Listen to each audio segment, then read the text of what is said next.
Oh, well. Jeez. She did tell me, huh? She did tell me.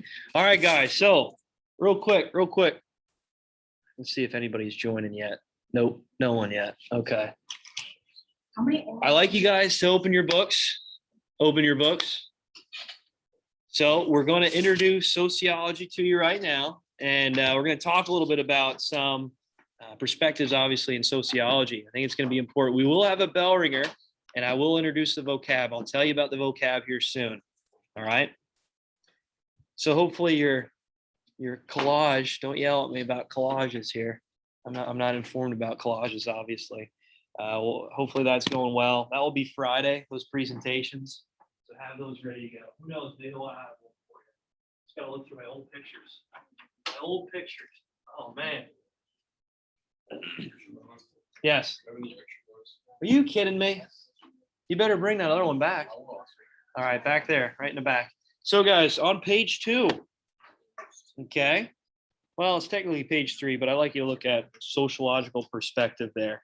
But anyway, I like you guys to start reading on page 3. It's just a small section. Stop at sociological imagination. Okay. It's just a small little bit of reading. It's not even a page long.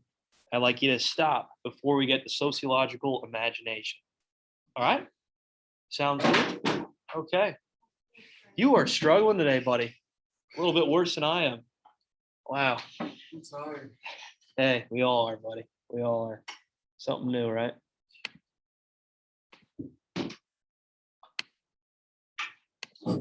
Okay, so again, reading page 3, just finish up here. Don't read sociological imagination. We'll get into that here soon.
All right. Did everybody finish? We still reading?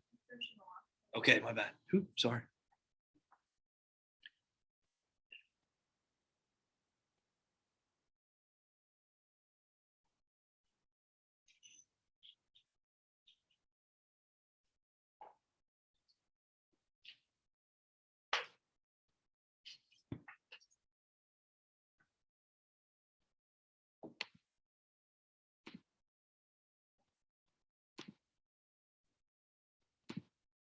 Are we good? Okay, so what did we gather from that reading? What did we see? Leah, go ahead. Okay. All right. So it talked a lot about Saddam Hussein, right? And then eventually what we'll get into is the Desert Storm. Does anybody know about Desert Storm? No? Chris, you should know. Last year we talked about it. Not a lot, but briefly. Your old iPad. Oh, you got a new one? Oh, okay, cool. Oh, yeah. Okay, do you remember? Desert Fox, Erwin Rommel. Oh, okay. But yeah, Desert Storm. This was something obviously in the Middle East, which even today, Afghanistan, we can refer to a lot with withdrawing troops out of there, and almost who knows? Hopefully, it doesn't happen, but it doesn't. Let's say hope it doesn't occur to a hostage crisis. Okay, we don't want to repeat what happened with the Iranian hostage crisis. That'd be crazy. But anyway, with this event, it talks a lot about Saddam Hussein. And what did he do? Just for the basic understanding of, do you guys know what Saddam Hussein did in the beginning of the 1990s? No? Deegan, you know? John Madden? No? Okay. So he invaded a lot of these all of these countries surrounding Iraq. And the reason for it was mainly because of what? What does the Middle East have abundance of? The resource that we're really in dire need of always, constantly. Yeah. Oil, natural gas, right? Okay, natural gas. So many people try to pit this on him because he's this bloodthirsty leader, that he was trying to control many of the assets that the Middle East had to offer. And one of the regions he invaded was Kuwait. And he had really no remorse for his people and obviously the other countries surrounding it, with his goals, with his expectations of taking these areas. So with Saddam Hussein, this is a great example to bring up about sociology, his sociological perspective. What caused him? If we talk about history, all right, he was just power hungry, right? He wanted to try to claim this land for himself so he could be the sole provider of what? Natural gas and oil. So what would happen with Iraq then and his power? It would probably enhance. Many people need money, oil, natural gas to run all these different forms of mechanisms that we use today. If he can control this, obviously, his country is going to be a dominant power, a dominant player in the world. Okay. So, a history standpoint, that's what we look at. But for sociological perspective, what can we view this as? Like, what caused him to do this? Do we know? What do we have to look for? What do we have to look at? Go ahead, Leah. Well, since he was in charge, he was trying to keep like his people that he was like to keep them pleased. And at that time, everybody wanted to be like everybody was trying to like be a world power. So you had to do what you had to do to like, get up there. Okay. All right. So you're talking about like imperialism. You're talking about dominance. You're almost talking about how this social Darwinism. Okay, survival of the fittest. All right. I know it talked a little bit about Hitler and his expansion in Europe and what factors pushed him to do so. And that's what the sociological perspective is trying to answer. What caused Hitler, right? What caused Saddam Hussein to act out and try to take over these areas in the world? For Hitler, right? This was mostly in Europe, okay, taking over Poland, right? He was looking over to take over Czechoslovakia, France, the Soviet Union eventually he tried to take over. He took over a lot of areas all throughout Europe. What caused this? What were some of the factors? For Hitler, what do we know? What pushed him to take over these lands? Do you know, Autumn? He wanted power. So Lebensraum, right? Living space. You guys ever hear that? Yeah, you remember that. Huh? Okay. Leah, do you know that? Yeah, living space. So he's trying to expand his power. What else caused him to expand in these other areas? Resources. Okay, but what was one of the underlying issues that really caused this resentment towards the Allied powers? We know this in particular. Saddam Hussein might be something that you don't know too much about. But what was one of the underlying issues that pushed Hitler to be so cruel to Jewish populations, minority groups, and these other countries like the Allied powers? What caused this? Okay, so we talked about the Volk and the Leut. So this was an idea in his mind, this higher class, this German Aryan race mentality, and the minority groups would just kind of fall suit, be exterminated, be really wiped off the face of the earth.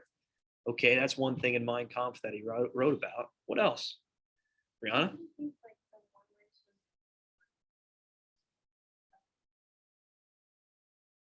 Okay. Yeah. Yeah. So this almost racial dominance, right? This Aryan race mentality of the German people. What else? It's kind of like how when they were starting to colonize to convert all the natives to Christianity, they were just trying to get people on their side, so they converted them. They could follow them.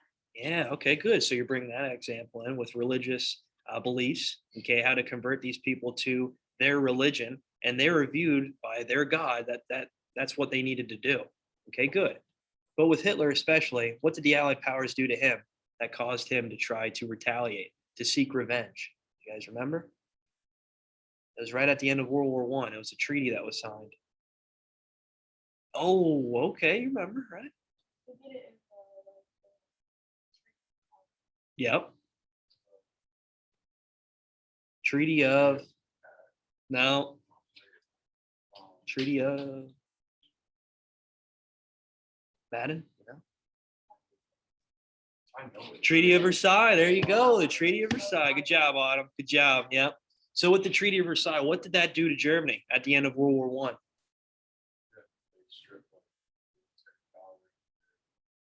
Good. So Germany had a strong nationalism in what? Their military. They thought we have the biggest, baddest military. This is what we have pride over. Okay. This is something that we can really focus on. Okay, good. What else? What else did they do? They took away their military pretty much. Took away their navy. Yep. They restricted their what? Borders. They took away their territory. And what did they have to pay to the Allied powers? Reparations, right? They had to pay all these debts, these reparations to the Allied powers. So when looking at Hitler's, I guess you'd say, mentality towards the Allied powers, towards these other countries in Europe, what was his excuse? Oh, we want to try to expand Lebensraum. We want to claim the lands back that we obviously once had. These are German-speaking people, and we want to try to unite our country like it once was. You see all the rebellions occurring because there's different cultures intermingling. All these people have different languages. It's not going to mesh. So what did he say to the Allied powers? We're just claiming the lands that we once had. You want to end these rebellions, these revolts in these other countries? Well, if you try to unify Germany and have the German-speaking people with the German country, right, in our own borders, this is going to end a lot of these rebellions, these riots. And remember what David Lloyd George said. What did he? Or sorry, Clemenceau. What did Clemenceau say? What did Great Britain say to this? Sorry. What did Great Britain say? Did they appease Hitler? Yeah, they gave him those lands, right? You remember that? They just gave it to him. The Munich Agreement, the Munich Pact, right? They just said, you know what? He's making sense here. All right, let's just give it back to him. So anyway, I know I just went drawing out it. I really got into it there. But the sociological perspective, what factors pushed Saddam Hussein to act this way? What factors, what interlining issues or events pushed Saddam Hussein to try to expand his forces into these areas in the Middle East? Right? These are answers that we need to find out, right? These are questions that we need to find answers for. And with the sociological perspective, we're trying to understand why these people like Saddam Hussein, like Adolf Hitler, acted the way they did. Why did they do the things they did? Right, Leah? Oh, I'm just letting you. You have to plug your computer. You're still time. I don't want you to Oh, what you're doing. thank you. I appreciate it. I didn't notice that. Awesome. Okay, I know I went on a spiel there, talking about Hitler, talking about Saddam Hussein. But in all reality, we could put broad explanations on how these events occurred, but what really pushed these people to perform these devastating things like the Holocaust, right? What would push these people and individuals to act this way? Why were the German citizens so harsh towards the Jewish people in Germany and in Europe? Well, there was a lot of propaganda, right? There was a lot of fear that the Nazis were enforcing on their own people to adhere to their demands, to treat these Jewish people the way they would want them to be treated. This indoctrination. You guys know what indoctrination is? Yeah, with the Hitler Youth, okay? Forcing these people at a young age to adhere to their demands, okay? This dictatorship, making sure that their voice is obviously pushed down, and that they follow whatever the government's pushing out at that time. Good, good, good. Is there any questions on that? I know, like I said, I went on a big spiel there. Okay. Okay, real quick, bell ringer. Let's get to it. So again, if you want to write this down in your Google Docs, that's awesome. If you want to use the template that I provided on Canvas, that's great. If you want to use your notes app, which maybe you shouldn't use your notes app if you get new iPad or something, they're gone. I thought your notes would transfer over though with your That's if you like. your Apple ID. You don't have one. That makes sense. Yeah, that'd be nice to know, right? Okay, so bell ringer for today. At the end of the week, obviously, I'd like to have 3 of them, so that would be 3 points towards your grade in the class. And what can you use these as? A study tool, right? Where are you going to see these questions? Are you going to see them again? Go ahead, Roy. On a test. Yeah, good job. On a quiz. So what is sociology? Why did you take this course? Why do you find this interesting? There you go.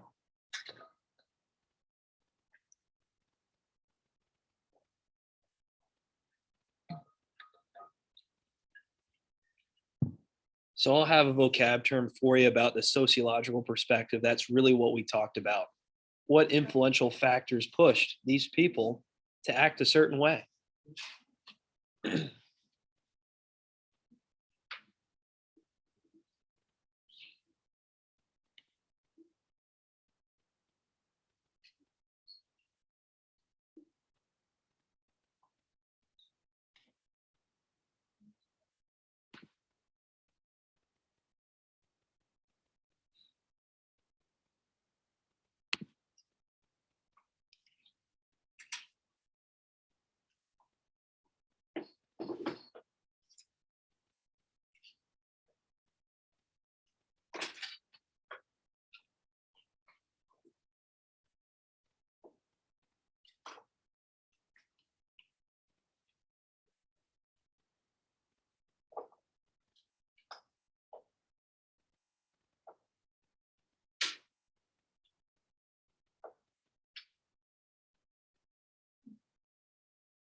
So do you like submit this to now? No. So at the end of the week, you'll have like a list of, let's say for the week of, it would be 8/23 to 8/27, right? At the end of the week, you will have these questions and answers, and you can take a screenshot of it and you can just attach it to the assignment for Friday. Does that make sense? Okay, so you can do that in your notes app, you can do it in Google Doc, and it should be like a working document in a way. And that would be your study guide throughout the course of, obviously, this semester. So along with your notes and with your bell ringers, everything should be great, or everything should be helping you in the class.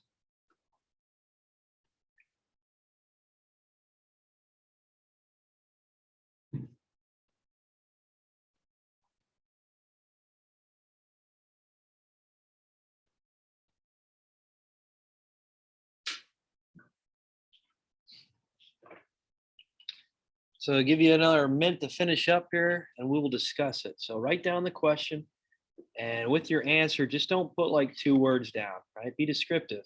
Use a sentence, 2 sentences, whatever might.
All right, so what do we have here? What is sociology? Why do you take this course? Chris? Sociology is something sure people like decide that's sociology with our concept of all those different things society changes and adapts in time throughout some like Yeah, so it's important to understand different cultures, how they do things, and how we can maybe create a better, I guess, diverse society for people and understand these values and these norms and traditions and how we can prevent events like what we just talked about, Hitler and Saddam Hussein, these people from coming in charge and really making a mess of things, right? Leah, what do you have? Sociology is a study of how humans function and interact with each other. I took this course because I find it interesting to dive deeper into why people do what they do. Awesome. Good job. Good job. And I think that's a great case study, right? With Hitler, right? With Saddam Hussein, these people that we view as these terrible, terrible people. Well, why did they do these things, right? Why did they act out and push for these terrible atrocities all in American in history, right? Not just American history. Tegan, what do you have? Sociology is the study of human society, including both social action and social communication.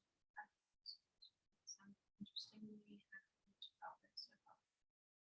Awesome. Good job. So yeah, this is a new course. I mean, obviously it's my first year teaching it, so bear with me on it. But yeah, for the most part, I wasn't introduced to sociology until college. Like I had no clue what it was about. I had no clue who key figures were, key people. Obviously, it's still a little new to me, but for the most part, we're getting it down. We're understanding. But I think it's very important to understand these perspectives and how people react. Okay, and these cultures, these beliefs, and how they all combine together, right? And with sociology, it's one of those things where I think it's important to study because really the origins of it came around in the industrial age. How these people were mistreated in businesses and industries with these safety precautions that weren't even prevalent. Okay, how did we live in a world without these regulations and guidelines? Right? How did this overall change the dynamics of how people think about work, about family traditions, right? Of different cultures around the world. Okay, how we can be more accepting of different cultures and diversity. All right, good. Madden? Sociology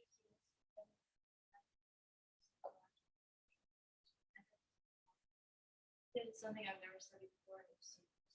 Awesome, man. So it's new. It's interesting. Good. Sarah? Sociology is a study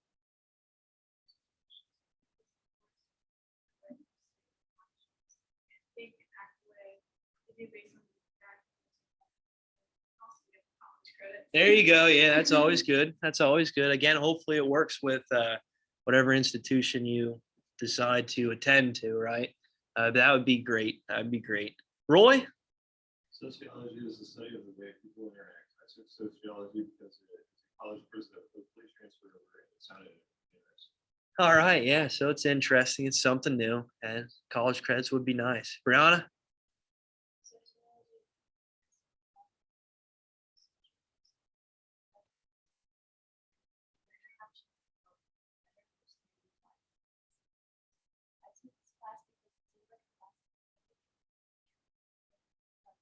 Awesome. Yeah. So it's really going to open your mind about certain events and certain key people. When we learn about these terrible things like the Holocaust, it's like, well, what caused this? Like, how did this occur?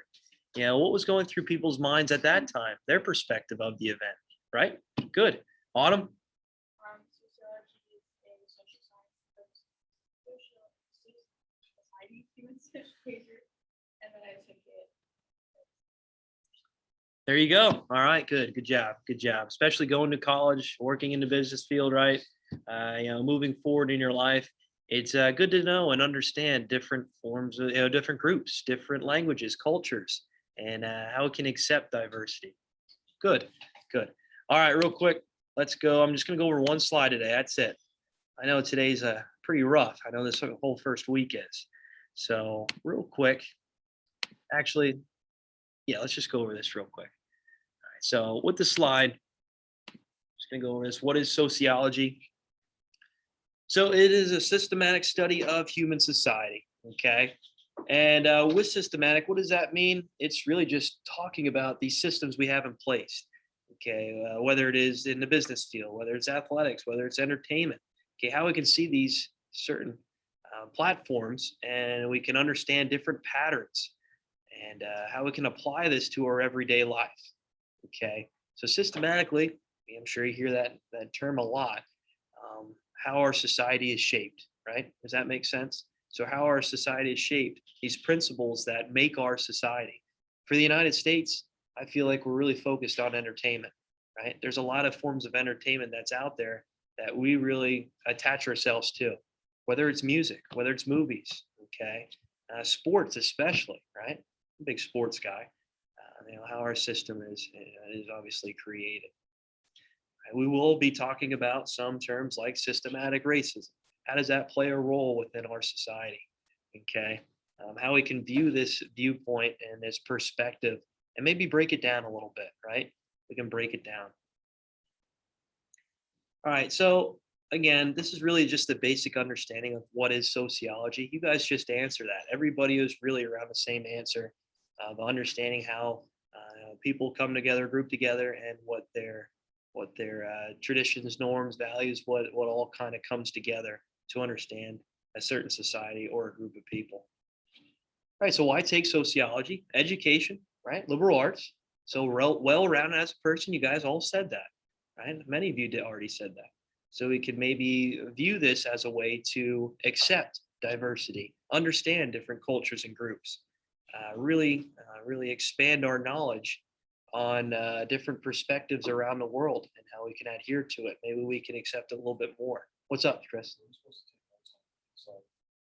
Really, it's just what is sociology? I mean, this is just a basic thing that I gather from the Bellringers. No, I'll put that up here soon. All right, so benefits of sociological perspective. We talked about this as well. You guys all mentioned this. All right, so it helps assess the truth about common sense. So everything I kind of see sociology as this common sense class. It's like we're applying terms to things like we already know and really have an understanding of. It's just like, okay, well, I heard of that before. I understand that. I get that. It's like, okay, well, we're applying terms to it. We're seeing studies and how they relate to our everyday lives. Okay, if that makes sense. All right, and empowers us to be active participants in our society. If we know a little bit more about our society, that would be obviously for our betterment, for our advancement, and helps us live in a diverse world. We all know there's many groups and there's many different types of cultures that are out there that we need to really adhere to, that we needed to really share these same perspectives and understand each other. All right, this is what I want you to write down. Oh, if I can get there. Oh, I have to admit. There we go. Let's try it. I don't know what's going on. Let's see if I can get this going here. There we go. Play from current slide. There you go. Sociological concepts. This is something you read about at the end of the reading on that first page. So social structure, social action, functional integration, power, and culture. So these are the concepts that build sociology. I'd like you guys to know these. So on your own, think about it. Maybe come up with some examples of each term here. Of each term.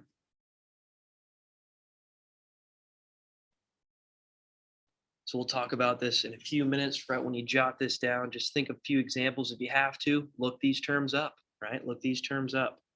Okay, these are like your vocab terms for today. All right. These are basic concepts that you should know when we're discussing and talking about sociology. So give you some time, write these terms down, look up the definitions, maybe come up with some examples that you can participate in a discussion about.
All right. So what do we have for social structure? Madam, what do you have? What is it? Like how societies fit into groups, Okay. with the certain groups and finding people. Yeah. Good job. So it's almost like a social hierarchy, right? Good job. So I'm sure you guys heard of the feudal pyramid before, right? You guys know what the feudal pyramid was or is? No? So the king's at the top, the autocratic leader. Then right below the king, you have what? Nobles. Okay. Underneath the nobles, you have the knights. You guys remember that? Underneath the knights, you have what? Peasants. Okay. Yeah. I mean, it's different in many cases, but they apply the social structure to many different things. Obviously, there's social structure on economic backgrounds, racial, right? Our races and minority and groups in the United States.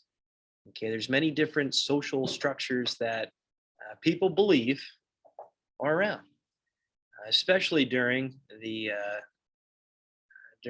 Russian Revolution with the proletariat, bourgeoisie. You guys know a little bit about that. Okay, how these wealthy elite classes, these elite, I guess you could say, business owners, were way at the top, and at the bottom you have your lower class individuals. There for a while during the Industrial Revolution, you only had elite class, and everybody else followed suit in the working class, right? There was no middle class. Does that make sense, guys, for social structure? It's almost like a social hierarchy in a way, where we can group individuals and people into this structure to understand where they fit, whether it's wealthy elite at the top and the lower class at the bottom. Okay? All right, social action. What is that? What is social action? Chris, go ahead.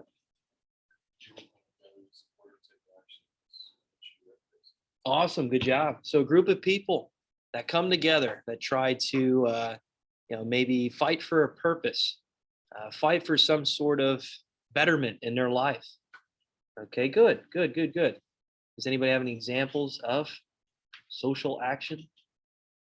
Maybe go ahead, Leah. Maybe like volunteer groups or like jobs. Yeah, good job. So they're coming together to help people out in need. Good, Sarah. Yeah, social groups. Good job. Maybe people in, like, let's say a Green Party, right? Good job. Brianna? Yeah, good job. So you can almost relate this to what? Unions. You guys know what unions are? So workers that come together to try to fight for betterment in the workplace, whether it's benefits, whether it's vacation days, sick days, or let's say better working hours, safety in the workplace, the progressive area. Remember that, Chris? Yeah, there you go. Good. All right, functional integration. What does that mean? What is functional integration? Roy, what do you have for this one? Or didn't you get there yet? All right, sorry about that. Leah, go ahead. Interdependence among parts of the social system. Okay. So maybe functional integration is a way of, groups helping minority groups fit in, right? Helping these minority groups understand the basic traditions, culture, and let's say language, beliefs of the majority group. Okay. So this integration is really just accepting minority groups, people of a different background into their own society. All right, good. So power, what do we have for power? Power, pretty self-explanatory here. What do you have here? Tegan, what do you have?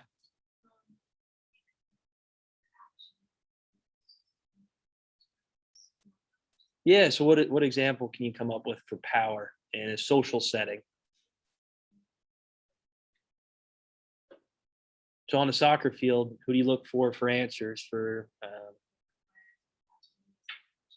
Awesome, good job. So you can see how that fits in that social structure, right? Let's say you're a first year player. You're looking to a captain for help. You're looking to a veteran player, someone that's an upperclassman, and obviously your coach. Good job. So you see how power works into that social structure. Good.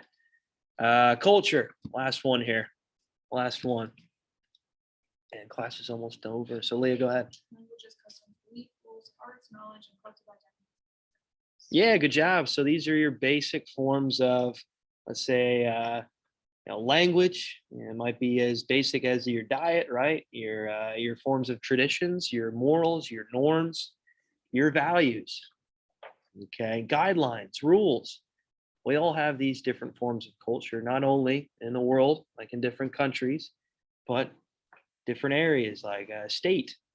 It might be local areas, communities, and it might be different amongst families, right? We all have our own individual rules, right, Chris? For you, it might be, oh, it's 8 o'clock. Put your phone away. No longer can be on the phone at 8 o'clock. And then other families like, oh, you got your phone, whatever. I don't care. All right, you guys good with that?